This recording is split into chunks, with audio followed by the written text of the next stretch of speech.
Hey guys, welcome to the channel. Today I'm going to show you how to install GT Manufaktur's gas strut, and it's going to be placed in your trunk. This is to help assist open the trunk without force, as the torsion springs inside the trunk, they're usually too weakly to do so. Quick disclaimer for those who own, let's say, a 2006 Pontiac Solstice, even the early 2007 possible. There is a VIN break point in which the cross member where you install the second bracket, it does not have holes in the cross member. Now, I'm not sure where this break point takes place, but if you have, let's say, the early 2007 model, and you look at your cross member, there's no holes, you can always order a new cross member, or you can custom make your own holes. I'm sure you could search the forums on Pontiac Solstice forum, and they will provide details on how they did that. If anything, you'll just have to buy a new cross member. I'm not sure how much those are, but you can do some research on that yourself. Other than that, I'm going to provide you with everything you need, including the instructions that come with it, as well as some torque specs for, let's say, the trunk lid bracket. So without further ado, let's get to it. Alright, so the area we're working in today, it's going to be this right hinge here, connected to the rear compartment lid, and our starting point is going to be these two bolts up here. Alright, so the first piece that we'll be adding in this area is going to be this bracket here. But before we add this bracket, we need to add some electrical tape to the top side and possibly the left side of this bracket here, or this hinge, because whenever you remove these screws, there's a good chance that the whole deck lid is going to shift.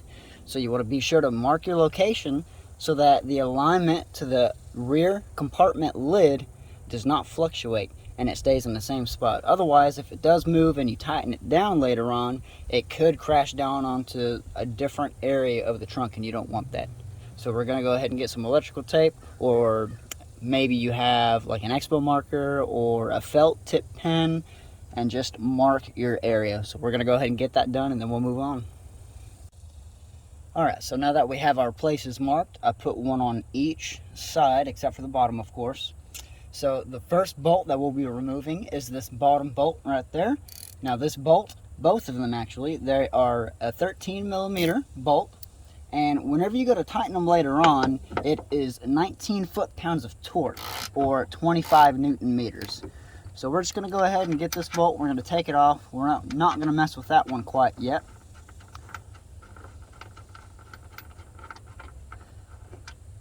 And now that that bolt is off, we're going to take our bracket here and we're going to slide it on through here. But we're not going to quite tighten it just yet. We're going to get it on there just snug enough so where it don't move. And I may go ahead and tighten it just a little bit so that there's still just a little bit of force applied to the trunk lid, that I can still move this here, so that when we do remove this top bolt, the whole lid doesn't shift as much. Okay, so that's good there. We're going to go ahead and remove this top bolt now. Remember, your deck lid may shift during this time, so be very careful. Try not to rock your your car. That will promote any kind of shift. That's done. Slide that over there till it's over the hole. Get that done.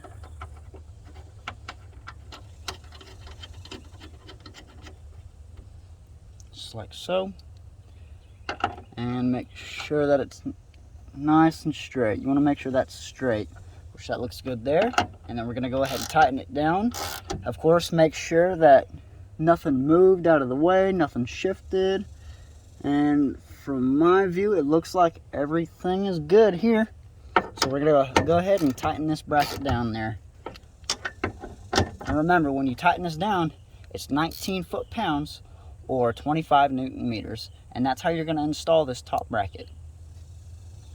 Alright, so now that our bracket is installed, as we can see, we have 3 different holes. These are known as A, B, and C, being the bottom. Now we have a ball joint on our gas strut. This is what will be going in these holes. But we don't install the whole strut quite yet. So what we're going to do is there's a little clasp on this ball joint.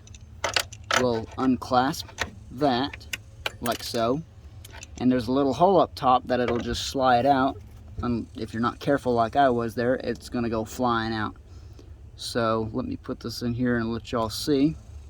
So as you can see on this side here, it sticks out there and it comes out the top. You'll slide that out just like so.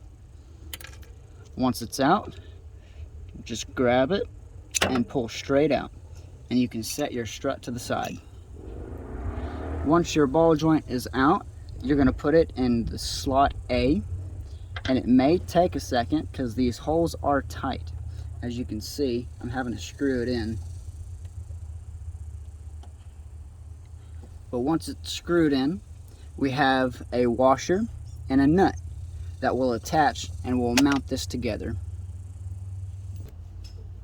Alright, now that we have it through, what we'll need to do here is this is when we will need 2 different 13mm, whether it's sockets or wrenches, so that we can tighten this down, as both of these are 13mm, and it will not tighten down unless you have one holding the other, like so.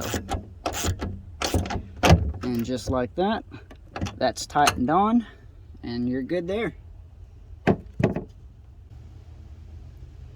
Alright, so now that our ball joint is on, we're going to take our gas strut, make sure it's the thick side that attaches to the ball joint.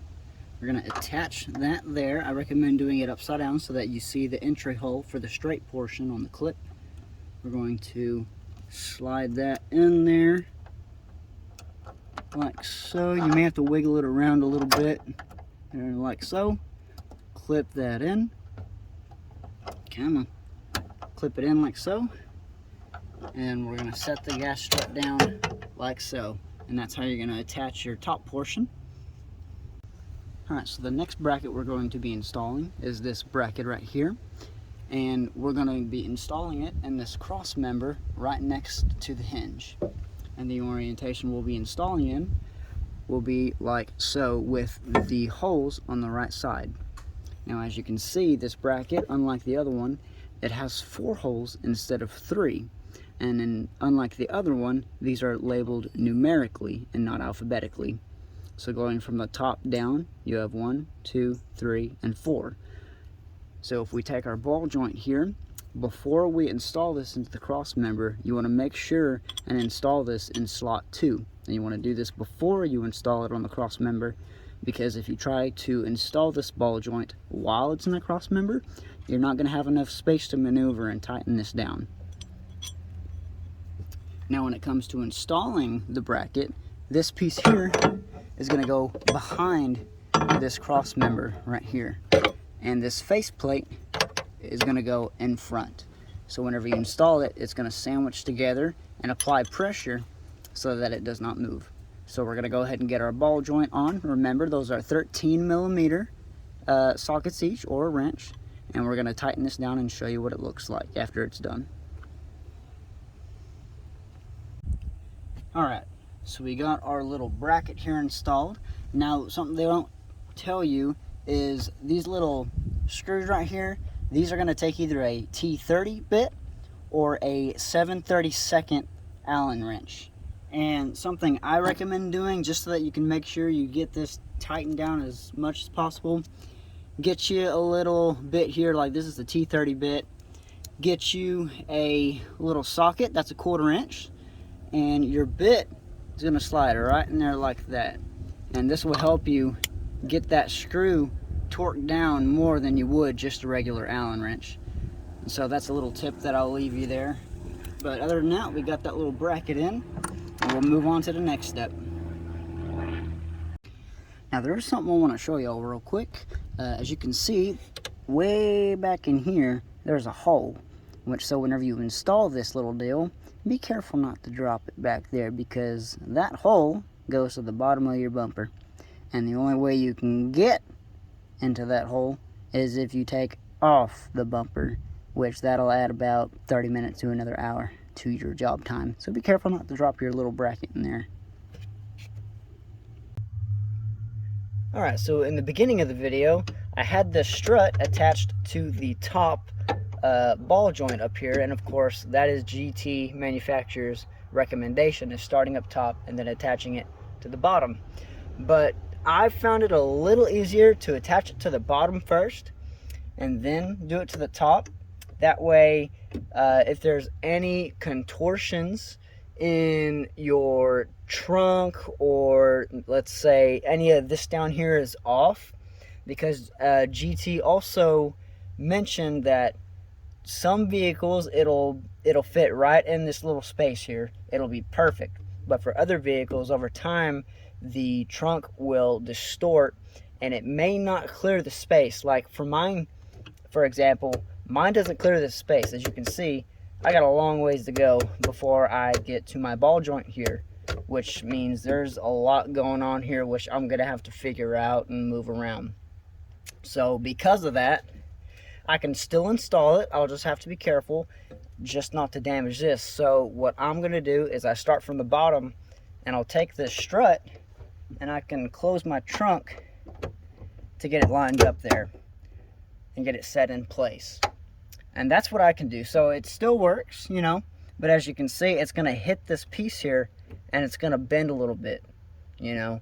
Now it's sturdy enough to where it'll stop itself, and you can set it with their recommendations on which holes to set it in so that it doesn't open as harshly on that joint like I've done here, but it still works very well. So that's how you're gonna set that up. And of course, don't forget to get your little clips here, and if you do start from the bottom and go to the top, you may have a little trouble getting this in. This is also why they started with the top and finished with the bottom, because the bottom's easier to finish with. Because if you finish on the top, you're gonna have to try to slide this up, which the portion over here, it's way behind like that, so you may have some difficulty. So whichever way you do it, just keep that in mind. Alright, so other than that, this install is complete. We're going to go ahead and close our trunk and check the functionality of the strut. I'm going to show you what it looks like whenever you open it in the A2, which is GT Manufaktur's recommended setting. Of course, you can set it higher. I think one's B2 and then C3, something like that. It'll be in the instruction manual for which holes to set it in. Just be careful to set it only in the holes that they recommend setting in. If not, you can damage the strut. So just be aware of that. So we're going to close the trunk and see how it opens.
Hey guys, thanks for stopping by, checking out the video. I hope it helped y'all out, or at least intrigued you to try a new mod. I want to remind y'all that in my Google Drive I have a lot of info regarding the Kappas. I got everything from like service manual pages, TSBs, info sheets for these videos, a lot of good stuff in there. You're going to want to check it out. and it'll help you out in the future possibly. Other than that, that's all I have for today, and I will see y'all next time. Until then.